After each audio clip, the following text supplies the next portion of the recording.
Brother, sister, somewhere in your house right now, there's a jersey waiting to come out of the closet. And I need you to know something before you put it on.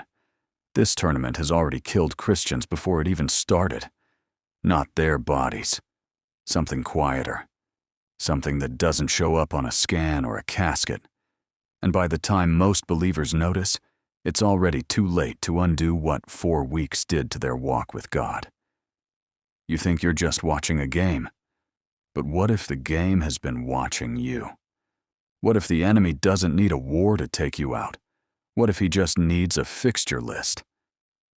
Let's name the 3 things happening in Christian homes right now, tonight, that are quietly doing what persecution couldn't do in some countries, pulling believers away from God, without them even noticing they left.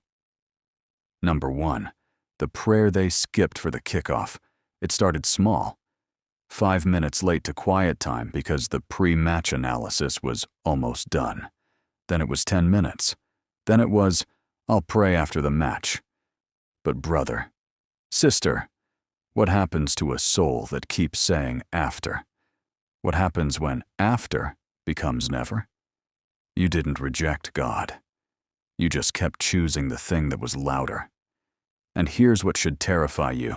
The same thing that killed the prayer life of thousands of Christians during the last tournament is sitting in your living room right now, and it hasn't even kicked off yet. Number 2, the bet they said didn't count. Not gambling, never gambling, they'd tell you. Just a prediction pool, just $5 with the guys, just for fun.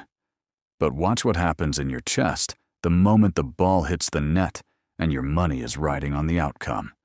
That's not fun anymore. That's fear. That's hope aimed at the wrong throne. And if a $5 bet can already move something in your spirit, what does that tell you about what's actually sitting on the throne of your heart? Because Scripture never warned us about the love of money, because it's evil paper. It warned us because of what it does to the human heart when it's given room to breathe. And right now, in Christian homes across this world, that room is being handed out freely, one harmless bet at a time. Number 3, and this is the one nobody wants to admit, the identity they built on a flag instead of a cross. Ask yourself honestly when the anthem plays and your chest tightens with pride. Does anything move in you like that when you think about the cross? When your team loses, do you grieve harder than you grieved the last time you disappointed God? Brother, sister, you have built a house on sand and called it patriotism. And a flag cannot forgive you. A jersey will not remember your name in eternity. But this identity, this borrowed, temporary, scoreboard-shaped identity, has already replaced something eternal in more hearts than you'd want to believe.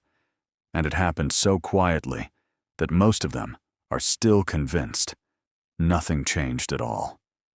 3 things: a stolen prayer life, a hijacked hope, a borrowed identity. And none of them look like sin. That's exactly why they're dangerous. Because the enemy has never needed you to commit a scandal.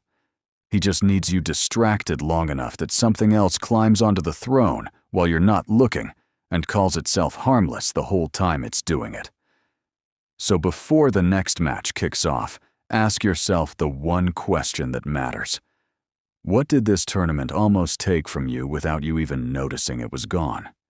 If this reached something in you, comment the words, "Guard my heart," below, so I know exactly who this was for. Share this with the believer in your life who needs to hear it before the next whistle blows.